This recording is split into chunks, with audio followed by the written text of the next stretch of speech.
जो लोग भी ताकतवर हलकों को कभी चैलेंज करते हैं और ये कहते हैं कि आपका जुल्म, आपका जबर ख़त्म होना चाहिए, उनको इबरत का निशान बना दिया जाता है। अब का जो दौर है वो 90 की दहाई नहीं है। यहाँ पर मिडिल क्लास बाशऊर पाकिस्तानी नौजवान हैं, बात करना भी जानते हैं, सवाल करना भी जानते हैं और जवाब की तवक्को भी पूरी रखते हैं। एक सहाफ़ी ने सच्चाई की कीमत अदा की, शहीद हो गया।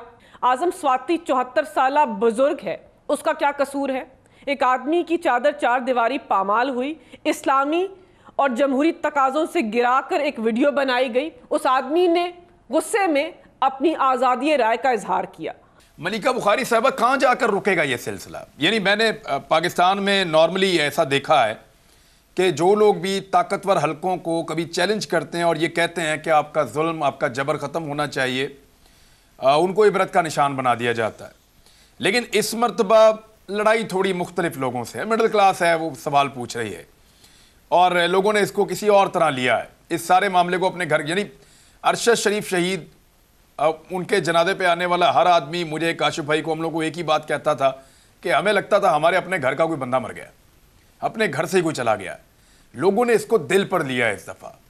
तो ये कहाँ जाकर रुकेगा, कहाँ जाकर सेटल होगा ना? व्हाट्सएप अब क्या होगा इसमें, आप क्या करेंगे अब?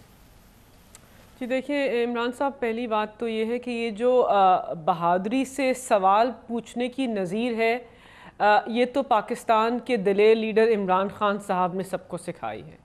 आपने बिल्कुल सही निशानदेही की कि अब का जो दौर है वो 90 की दहाई नहीं है। यहाँ पर मिडिल क्लास बाशऊर पाकिस्तानी नौजवान हैं, जो सोशल मीडिया के ऊपर या उससे बाहर आम फहम भी आज़ादी राय के इजहार में यकीन रखते हैं। वो कहते नहीं हैं, यकीन रखते हैं और सवालात की सही निशानदेही करते हैं, बाशऊर भी हैं, बात करना भी जानते हैं, सवाल करना भी जानते हैं और जवाब की तवक्को भी पूरी रखते हैं। वो कहते हैं हम पाकिस्तानी शहरी हैं, पाकिस्तान के अंदर एक दस्तूर है, पाकिस्तान के अंदर एक आइन है, हमने आर्टिकल 19 का मुताला किया है। वो कहता है कि आज़ादी राय का इजहार बुनियादी इंसानी हकूक़ है। पाकिस्तान के बाशऊर नौजवान, जिनको इल इन्फॉर्म्ड कहा गया था, वो बाशऊर नौजवान तकाजा कर रहे हैं। पाकिस्तान के सहाफ़ी भी हैं। एक सहाफ़ी ने सच्चाई की कीमत अदा की, शहीद हो गया। आप सहाफ़ी हैं, यहाँ पर काशिफ अब्बासी हैं, जमील फारूकी हैं, समी इब्राहिम हैं, सच की आवाज़ को बुलंद कर रहे हैं। खौफ का माहौल है लेकिन डटे हुए हैं, अपनी आवाज़ को बुलंद कर रहे हैं और अहम सवालात कर रहे हैं। और जब कौम मजमूई तौर पर निडर हो गई हो, आपने कौम को दबाया, आपने कौम के बेटों को उठाकर उनके ऊपर तशद्दुद करवाया, आपने जर्नलिस्ट को, सहाफ़ियों को हरासा किया, आपने अवामी नुमाइंदों के कपड़े उतारे, आपने अवामी नुमाइंदों को बरहना किया, आपने उनके घर की चादर और चार दीवारी को पामाल किया। मतलब फस्तायत के सारे तकाजे आपने पूरे किए 2022 के अंदर इस्लामी जमहूरिया पाकिस्तान के अंदर। लेकिन कोई भी पाकिस्तानी शहरी डर नहीं रहा। तो रियासत को अपने अमूर हुकूमत के ऊपर, अपने रवैये के ऊपर नजर सानी करनी पड़ेगी कि पाकिस्तान की आवाम बामुकाबला रियासत हो सकता है या नहीं। आज़म स्वाति 74 साल बुजुर्ग है, उसका क्या कसूर है? एक आदमी की चादर चार दीवारी पामाल हुई, इस्लामी और जमहूरी तकाज़ों से गिराकर एक वीडियो बनाई गई। उस आदमी ने गुस्से में अपनी आज़ादी राय का इजहार किया।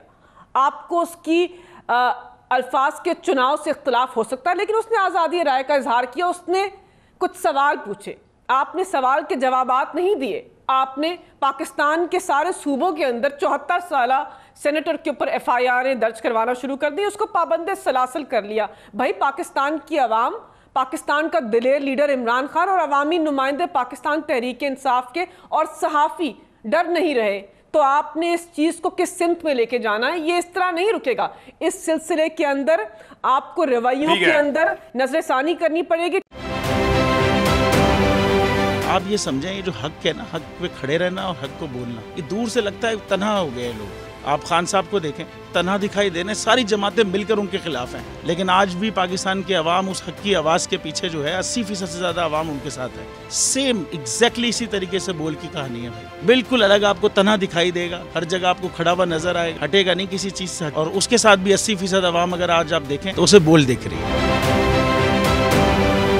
जाली केस है ना, ये हम पे उस वक्त बनाए गए थे जब हुकूमत यही थी, इन्हीं लोगों की हुकूमत थी ना। और ये जाली केस, इनको मैं नहीं कह रहा इस केस को जाली केस, इनको पाकिस्तान में क्या पूरी दुनिया में एक ऐसा शिकायत कुंदा नहीं मिला, एक ऐसा कंप्लेनेंट नहीं मिला जिसने ये कहा हो कि हमारे साथ फ्रॉड हुआ है। तो ये खुद ही बन गए कंप्लेनेंट और ये खुद ही इन्होंने खुद ही इन्वेस्टिगेशन की, उसकी खुद ही तफ्तीश भी की, यानी कि कंप्लेनेंट भी है, इन्वेस्टिगेशन ऑफिसर भी है। और इन द एंड इन्होंने फिर उसके बावजूद ये कोर्ट में जमा कराया कि जी ये केस जाली केस था और इसमें किसी किस्म जो कुछ एग्जैक्ट कर रहा था सब लीगल। ये मेरी बात नहीं है, ये इनके इन्वेस्टिगेशन ऑफिसर की बात। सबसे ज्यादा व्यूज और सबसे ज्यादा रेटिंग के साथ बोल आज भी रहा नंबर 1 पर।